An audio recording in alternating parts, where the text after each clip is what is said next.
ನಮ್ಮ ಕರ್ನಾಟಕದಲ್ಲಿ ತುಂಬಾ ಜನ ಫುಕುವೋಕಾ ಅವ್ರನ್ನ ಫಾಲೋ ಮಾಡ್ತಾ ಇದ್ದಾರೆ. ನಮಸ್ಕಾರ ಎಲ್ರಿಗೂ, ನಾನು ಶ್ವೇತಾ ಜಪಾನಿಂದ. ನಾನಿವತ್ತು ಜಪಾನ್ನ ಒಂದು ಹೊಲಕ್ಕೆ ಬಂದಿದ್ದೀನಿ. ಇವತ್ತು ಇಲ್ಲಿ ಏನೇನು ತರಕಾರಿ ಇರುತ್ತೆ ಅಂತ ಎಲ್ಲ ತೋರಿಸ್ತೀನಿ. ನೀವು ಇನ್ನೂ ಸಬ್ಸ್ಕ್ರೈಬ್ ಮಾಡಿಲ್ಲ ಅಂದರೆ ಪ್ಲೀಸ್ ಸಬ್ಸ್ಕ್ರೈಬ್ ಮಾಡ್ಕೊಳ್ಳಿ. 2 ದಿನದಿಂದ ಮಳೆ ಬಂದಿರೋದಕ್ಕೆ ಇವತ್ತು ಹೊಲದಲ್ಲಿ ಕೆಲಸ ಮಾಡೋಕ್ಕೆ ಸಖತ್ ಚೆನ್ನಾಗಿ ಅನಿಸ್ತದೆ. ಎಷ್ಟು ಪಾಲಕ್ ಸೊಪ್ಪನ್ನ ಈಗಷ್ಟೇ ಕಿತ್ವಿ, ಹೊಲ ಸಖತ್ತಾಗಿ ಕಾಣಿಸ್ತದೆ ಇವತ್ತು. ಜಪಾನಲ್ಲಿ ಮಲ್ಚಿಂಗ್ನ ಎಷ್ಟು ಚೆನ್ನಾಗಿ ಮಾಡಿರ್ತಾರೆ ಅಂತ ಹೇಳಿ, ಇದೆಲ್ಲ ಭತ್ತದ ಹುಲ್ಲಲ್ಲಿ ಮಲ್ಚಿಂಗ್ನ ಮಾಡಿದ್ದಾರೆ. ಇವಾಗ ಚಳಿಗಾಲ ಇರೋದ್ರಿಂದ ಸಾಕಷ್ಟು ತರಕಾರಿನ ಬೆಳೆಯೋದಕ್ಕಾಗಲ್ಲ, ಹಾಗಾಗಿ ನೋಡಿ ಪುಟ್ಟು ಗ್ರೀನ್ ಹೌಸ್ ಮಾಡಿಬಿಟ್ಟು ಕ್ಯಾಬೇಜು ಎಲೆಕೋಸನ್ನ ಬೆಳೆದಿದ್ದಾರೆ. ಬೇರೆ ಬೇರೆ ತರಕಾರಿನೂ ತೋರಿಸ್ತೀನಿ ನಾನು ಇವಾಗ.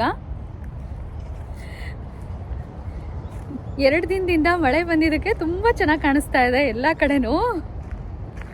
ನೋಡಿ, ಇದು ಚಿಕ್ಕ ಗ್ರೀನ್ ಹೌಸು, ಅಷ್ಟೊಂದು ಕಷ್ಟನೂ ಇಲ್ಲ, ತುಂಬ ಸುಲಭವಾಗಿ ಮಾಡ್ಕೋಬೋದು. ಮನೆಗಳಲ್ಲಿ ಯಾರಾದರೂ ತರಕಾರಿ ಬೆಳೀತಾರೆ ಅಂತಂದರೆ ಈ ಥರ ಮಾಡಿದ್ರೆ ನೋಡಿ, ಮಳೆ ಮತ್ತು ಗಾಳಿಗೆಲ್ಲನೂ ಬೆಳೆಗಳೆಲ್ಲ ಹಾಳಾಗೋದು ತಪ್ಪಿಸ್ಬೋದು. ತುಂಬ ಚೆನ್ನಾಗಿ ಬೆಳೆದಿದ್ದಾರೆ ಇದೆರಡೂ ನೋಡಿ. ಮತ್ತು ಕೆಲವೊಂದು ಕಡೆ ನೋಡಿ ಈ ಥರ ಹಾಸ್ಬಿಟ್ಟಿದ್ದಾರೆ. ಇಲ್ಲಿ ಚಳಿ ಜಾಸ್ತಿ ಇರೋದ್ರಿಂದ ಬೆಳೆಗಳು ಬರೋದು ಕಷ್ಟ, ಅದಕ್ಕೋಸ್ಕರ ಈ ಥರ ಬಿಳಿ ಒಂದು ಬಟ್ಟೆನ ತರಕಾರಿ ಮೇಲೆ ಹಾಸಿದ್ದಾರೆ. ಬೇರೆ ಕಡೆ ಎಲ್ಲ ಹೆಂಗೆ ಬರುತ್ತೆ ಅದೇ ಥರನೇ ತರಕಾರಿ ಬರುತ್ತೆ. ಇದೆಲ್ಲ ಇವಾಗ ಈರುಳ್ಳಿ ಹಾಕಿರೋದು. ಇದು ಪೂರ್ತಿ ದೊಡ್ಡ ದೊಡ್ಡ ಗ್ರೀನ್ ಹೌಸ್ಗಳು. ಅಲ್ಲಿ ಇನ್ನೂ ತರಕಾರಿ ಬಂದಿಲ್ಲ, ಬಂದಾಗ ನಾನು ತೋರಿಸ್ತೀನಿ. ಇದು ನೋಡಿ, ಇದು ಪೂರ್ತಿ ಬ್ರಾಕಲಿ, ಎಷ್ಟು ಚೆನ್ನಾಗಿ ಕಾಣಿಸ್ತಾ ಇದೆ ನೋಡಿ. ಇಲ್ಲಿ ಏನೇ ಮಾಡಿದ್ರು ಅಷ್ಟೇ ತುಂಬ ಅಚ್ಚುಕಟ್ಟಾಗಿ ಮಾಡ್ತಾರೆ, ಮತ್ತು ಎಲ್ಲದಕ್ಕೂ ಒಂದು ಫಾರ್ಮ್ಯಾಟ್ ಇಟ್ಕೊಂಡ್ಬಿಟ್ಟಿರ್ತಾರೆ, ಅದೇ ಥರನೇ ಮಾಡೋದು. ಇದೆಲ್ಲ ಪೂರ್ತಿ ಬ್ರಾಕಲಿ. ಇನ್ನೇನು ಸ್ವಲ್ಪ ದಿನದಲ್ಲೆಲ್ಲ ಹಾರ್ವೆಸ್ಟಿಗೆ ಬರುತ್ತೆ. ನಮ್ಮ ಕರ್ನಾಟಕದಲ್ಲಿ ತುಂಬ ಜನ ಫುಕುವೋಕಾ ಅವ್ರನ್ನ ಫಾಲೋ ಮಾಡ್ತಾ ಇದ್ದಾರೆ. ಅವ್ರು ಹೇಳಿದ ರೀತಿನಲ್ಲೇ ಎಲ್ಲರೂ ಕೃಷಿ ಮಾಡ್ತಾ ಇದ್ದಾರೆ. ಜಪಾನಲ್ಲೂ ಕೂಡ ಹಾಗೇ ಮಾಡ್ತಾ ಇರೋದು. ನಾನು ಅಂಥ ಹೊಲಗಳಿಗೆ ಮಾತ್ರ ಬರ್ತಾ ಇದ್ದೀನಿ, ಆರ್ಗ್ಯಾನಿಕ್ ಫಾರ್ಮಿಂಗ್ ಮಾಡೋ ಕಡೆ ಅಷ್ಟೇ, ಕೆಮಿಕಲ್ ಹಾಕೋ ಕಡೆ ನಾನು ಹೋಗ್ತಾ ಇಲ್ಲ. ಇಲ್ಲಿ ಎಲ್ಲನೂ ಅಷ್ಟೇ, ಯಾವುದೇ ಥರದ ರಾಸಾಯನಿಕಗಳನ್ನು ಬಳಸೋದಿಲ್ಲ. ಗೊಬ್ಬರಗಳನ್ನು ಅಷ್ಟೇ ಇಲ್ಲೇ ತಯಾರು ಮಾಡ್ಕೋತಾರೆ. ಹೇಗೆ ಅಂದರೆ, ಇವಾಗ ತರಕಾರಿನಲ್ಲಿ ಏನು ವೇಸ್ಟ್ ಇರುತ್ತೆ ಅದನ್ನೆಲ್ಲ ಗೊಬ್ಬರಕ್ಕೆ ಮಾಡ್ಕೊಳ್ಳೋದು, ಔಷಧಿಗಳನ್ನು ಸಿಂಪಡಣೆ ಮಾಡಲ್ಲ. ಹಾಗಾಗಿ ತುಂಬ ರುಚಿ ಇರುತ್ತೆ. ನಾನು ಪ್ರತಿ ವಾರನೂ ತರಕಾರಿಗಳನ್ನು ತೊಗೊಂಡೋಗ್ತೀನಲ್ಲ ಮನೆಗೆ, ಅಂಗಡಿ ತರಕಾರಿಗೂ ಇಲ್ಲಿನ ತರಕಾರಿಗೂ ತುಂಬ ವ್ಯತ್ಯಾಸ ಇದೆ, ಅಷ್ಟು ರುಚಿ ಇರುತ್ತೆ. ನಿನ್ನ ಹೊಲ ನೋಡಿ ಹೆಂಗೆ ಕಾಣಿಸ್ತಾ ಇದೆ. ನಾನಂತೂ ಅದೃಷ್ಟ ಮಾಡಿದ್ದೀನಿ ಅಂತ ಅನಿಸುತ್ತೆ. ಈ ಥರ ಹೊಲಗಳಿಗೆ ಬಂದುಬಿಟ್ಟು ತರಕಾರಿ ಬೆಳೆಯೋದು ಹೆಂಗೆ ಮಾಡೋದು ಅಂತ ತಿಳ್ಕೊಳ್ತಾ ಇದ್ದೀನಿ.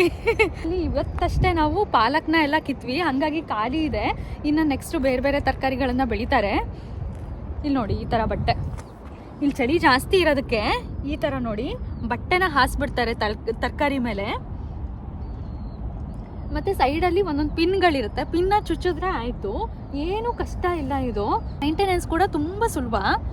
ಜಪಾನಲ್ಲಿ ಅಕ್ಕಿನ ಜಾಸ್ತಿ ಬೆಳೀತಾರೆ, ಅಂದರೆ ಭತ್ತನ. ಹಾಗಾಗಿ ಆ ಭತ್ತದ ಹುಲ್ಲನ್ನು ತುಂಬ ಚೆನ್ನಾಗಿ ಉಪಯೋಗಿಸ್ಕೋತಾರೆ ಈ ಮಲ್ಚಿಂಗ್ ಮಾಡೋಕ್ಕೆ ಅಂತ ಹೇಳಿ. ಇಲ್ಲಿ ನೋಡಿ ಎಷ್ಟು ಚೆನ್ನಾಗಿ ಮಲ್ಚಿಂಗ್ ಮಾಡಿದ್ದಾರೆ. ಅಡ್ಡಕ್ಕೊಂದ್ಸಲ ತುಂಬ ಚೆನ್ನಾಗಾಗಿದೆ. ಅದ್ರ ಮಧ್ಯದಲ್ಲಿ ಒಂದಿಷ್ಟು ಗಿಡಗಳನ್ನ ಹಚ್ಚಿದ್ದಾರೆ. ಈ ಥರ ಮಾಡೋದ್ರಿಂದ ಎಲ್ಲೂ ಚಳಿ ಹತ್ತೋದೇ ಇಲ್ಲ ಗಿಡಗಳಿಗೆ. ಥರ ಅನಿಸುತ್ತೆ ನಾನು ನಿಜವಾಗ್ಲೂ ಪುಣ್ಯ ಮಾಡಿದ್ದೀನಿ ಅಂತ ಹೇಳಿ. ಯಾಕಂದರೆ ಈ ಥರ ಅವಕಾಶಗಳು ತುಂಬ ಕಡಿಮೆ ಜನಕ್ಕೆ ಸಿಗುತ್ತೆ. ಅಂತ ಒಂದು ಅವಕಾಶ ನನಗೆ ಸಿಕ್ಕಿದೆ ಅಂದರೆ ಅದೆಲ್ಲ ನಿಮ್ಮ ಸಪೋರ್ಟಿಂದ ಮಾತ್ರ ಸಾಧ್ಯ ಆಗಿರೋದು. ನಂಗೆ ಇಲ್ಲಿ ಕೃಷಿನಲ್ಲಿ ಆಸಕ್ತಿ ಇರೋದ್ರಿಂದ ಇಲ್ಲಿ ಹೆಂಗೆ ಮಾಡ್ತಾರೆ ಜಪಾನಲ್ಲಿ ಅಂತ ತಿಳ್ಕೊಳ್ಳೋಕ್ಕೆ ನಾನು ಹೊಲಗಳಿಗೆ ಬರ್ತಾ ಇದ್ದೀನಿ, ಹಾಗೆ ವಾಲಂಟಿಯರ್ ಮಾಡ್ತಾ ಇದ್ದೀನಿ.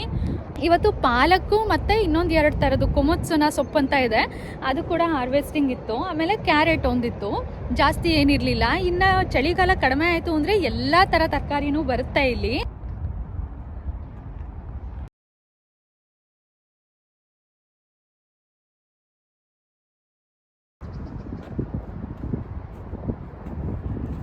ಇದು ನೋಡಿ, ಇದೆಲ್ಲ ಬ್ರಾಕಲಿ.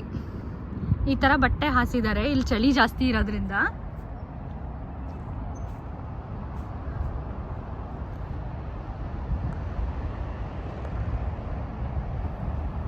ಗ್ರೀನ್ ಹೌಸ್ ಒಳಗಡೆ ಒಂದಿಷ್ಟು ಸ್ಯಾಲಡ್ ಸೊಪ್ಪುಗಳೆಲ್ಲ ಬೆಳೆದಿದ್ದಾರೆ. ಇದೆಲ್ಲ ನೋಡಿ ಈರುಳ್ಳಿ.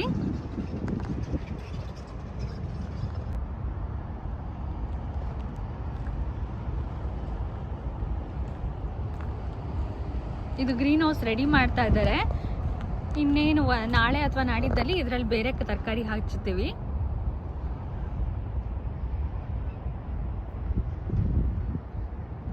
ಹೇಗಿದೆ ಜಪಾನಿನ ಹೊಲ?